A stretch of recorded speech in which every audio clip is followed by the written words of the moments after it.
나이가 들면서 피부가 너무 푸석해져서 걱정이었는데 TV에서 바세린이 효과가 좋다는 걸 봤습니다.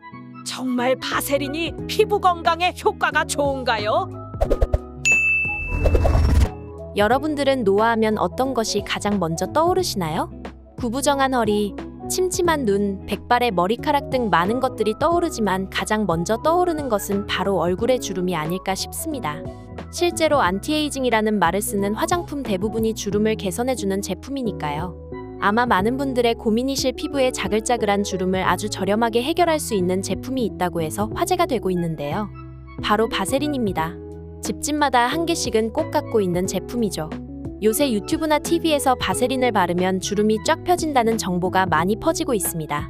실제로 마돈나 같은 유명 연예인들이 사용한다고 해서 화제가 되었는데요. 그런데 그런 정보를 믿고 바세린을 함부로 쓰다가는 오히려 노화가 빨리 진행되고 피부에 심각한 염증이 생길 수 있다는 사실 알고 계신가요? 오늘은 바세린의 성분과 오해 그리고 바세린의 효과와 주름 개선을 위한 올바른 사용법에 대해 알아보겠습니다.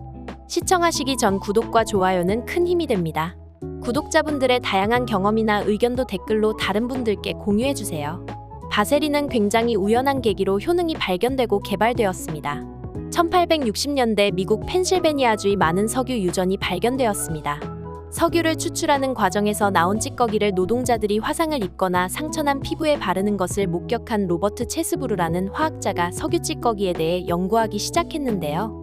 오랜 시간의 연구를 통해 석유 찌꺼기 속에 페트롤라툼이라는 성분이 피부를 보호해준다는 것을 알게 되었고 석유 찌꺼기를 정제해서 페트롤라툼만 추출한 뒤 출시한 제품이 바로 바세린입니다. 다시 말해 석유를 정제해서 만든 제품이라는 것이죠. 바세린에 발암물질이 들어있다는 말 많이 들어보셨죠? 그래서 사용을 꺼려하셨던 분들 많으실 것 같은데요. 왜 이런 이야기가 나왔을까요? 석유에서 페트롤라툼이 정제되는 과정에서 다완 방향족 탄화수소 다른 말로는 파라는 불순물이 혼합될 가능성이 있기 때문인데요. 실제로 발암물질로 분류되어 있습니다. 주로 자동차의 매연이나 담배 연기 탄 음식 등에 함유되어 있는 물질인데요. 그래서 실제로 유럽연합에서는 페트롤라툼을 만들 때 전체 정제 이력을 공개해야 하고 생산된 물질이 발암물질이 아님을 입증할 수 있을 때에만 사용을 허가하고 있습니다. 또한 우리나라에서도 마찬가지로 정제 과정을 완전히 공개하고 발암물질을 함유하고 있지 않다는 걸 증명해야 사용할 수 있게끔 법으로 정해놨습니다. 결국 실제로 우리가 사용하는 바세린은 만드는 과정에서 불순물이 전부 제거된다는 것입니다. 실제로 바세린 본사에서는 제품을 만들 때 3번의 정제 과정을 거치기 때문에 안정성을 보장한다는 입장을 밝혔습니다. 사실 바세린의 성분인 페트롤라툼은 발암물질 1비군으로 분류가 되어 있습니다. 하지만 페트롤라툼의 입자는 매우 커서 피부로 흡수가 거의 되지 않기 때문에 먹거나 흡입하는 것이 아니면 발암 가능성이 현저하게 떨어진다는 것이 학계의 정설입니다. 그렇기 때문에 먹거나 흡입하지 않도록 사용하는 것이 중요한데요. 어떻게 하면 바세린을 올바르고 안전하게 사용할 수 있을까요? 바세린을 안전하게 사용하는 방법 첫 번째는 코 속에 바르지 않기입니다. 겨울철에 코 속이 헐어서 고생하시는 분들이 코 속에 바세린을 바르는 것을 종종 볼 수 있는데요. 절대로 바르시면 안 됩니다. 앞서서 드린 설명과 마찬가지로 코 속에 바세린을 바르게 되면 호흡기를 통해서 신체에 흡수될 가능성이 높기 때문입니다. 코 속이 헐어서 고생이시라면 코 속 전용 약품을 바르시는 것을 추천드립니다. 두 번째는 입술에 바르지 않기입니다. 입술이 건조해서 잘 부르트시는 분들 중에 자기 전에 바세린을 입술에 바르고 주무시는 분들이 많으신데요. 바세린을 입술에 바르게 되면 아주 소량이라도 바세린을 먹게 되고 바세린이 신체에 흡수되면 신체에서 어떤 안 좋은 작용을 하게 될지 모르기 때문에 유의하셔야 합니다. 입술이 잘 부르트신다면 입술 전용 보습 제품을 이용하시는 것이 보다 안전합니다. 세 번째는 상처에 바르지 않기입니다. 생각보다 많은 분들이 바세린을 연고처럼 사용하고 계십니다. 상처 부위는 물론 심지어 화상을 입은 곳에도 바르시는 분들이 많은데요. 앞으로 절대로 상처 부위에 바세린을 바르시면 안 됩니다. 일단 바세린에는 소독항염 항생제 성분 등의 상처를 치료하는 성분이 없습니다. 바세린을 바르면 기름막이 생성이 되게 되는데요. 기름막이 생성되면 외부의 감염을 어느 정도 막아주고 수분이 날아가는 것을 막아줄 수는 있지만 소독이나 항생제의 역할을 해주지는 못합니다. 만약 상처에 이미 감염이 되어 있는 상황이라면 오히려 상처가 굼거나 악화될 수 있습니다. 또한 화상 직후에 바세린을 바르게 되면 기름막이 피부에서 열이 발산되는 것을 막아서 화상이 더 악화될 수 있습니다. 바세린을 안전하게 사용하는 방법을 알아보았는데요. 무분별하게 바세린을 사용하면 안 되겠다는 걸 이제 아셨나요? 그렇다면 여러분들이 가장 궁금해하실 주름 개선에 효과가 있는지에 대해 알아볼게요. 피부는 크진피와 표피로 나눌 수 있습니다.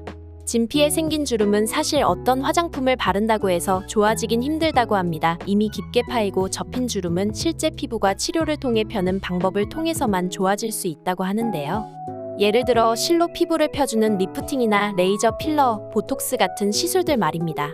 하지만 그런 깊은 주름들이 더 깊어지는 것을 바세린이 막아줄 수 있고 피부의 겉면인 표피에 자글자글 갈라지는 주름은 실제로 펴줄 수 있다고 합니다. 그 이유는 바로 바세린의 보습 효과 덕분인데요. 바세린을 바르면 피부에 기름막이 생기기 때문입니다. 핸드크림이나 수분크림을 바른 직후에는 촉촉하다가 금방 수분이 날아가서 건조함을 느껴보신 경험 많으시죠? 핸드크림이나 수분크림으로 수분을 보충해준 뒤에 바세린을 얇게 발라 기름막을 형성해주면 이러한 수분이 날아가는 것을 막아주어 오랫동안 수분감을 느낄 수 있게 됩니다. 피부의 수분감이 더 오래 지속되기 때문에 평소 건조할 때보다 주름이 악화되는 것을 막아줄 수 있는 것이 그렇기 때문에 평소에 피부가 건조하신 분들은 세안 후에 기초 화장품을 발라서 수분을 보충해주고 바세린을 마지막으로 얇게 발라주면 하루 종일 촉촉한 피부를 유지하실 수 있습니다. 반면에 기름기가 많은 피부, 여드름 피부, 민감성 피부를 갖고 계신 분들은 바세린을 사용하면 오히려 독이 될 수 있습니다. 피부의 모공 속에는 피지가 분비되는 피지선이 있는데요. 바세린을 바르게 되면 모공이 막혀서 피부 밖으로 분비되어야 하는 피지가 꽉 막히게 됩니다. 피지가 막혀서 원활히 분비가 되지 않으면 여드름이 나거나 피부 트러블이 생길 수 있게 되는 거죠. 보통 주름 때문에 고민이신 분들 중에는 악건성이신 분들이 많습니다. 피부가 얇고 건조하고 각질이 잘 일어나는 경우가 많으신데요. 이런 분들에게는 바세린이 큰 도움을 줄 수 있습니다. 그런데 나는 악건성이 아닌데 그럼 바세린을 바르면 안 되냐라고 생각하실 수 있는데요.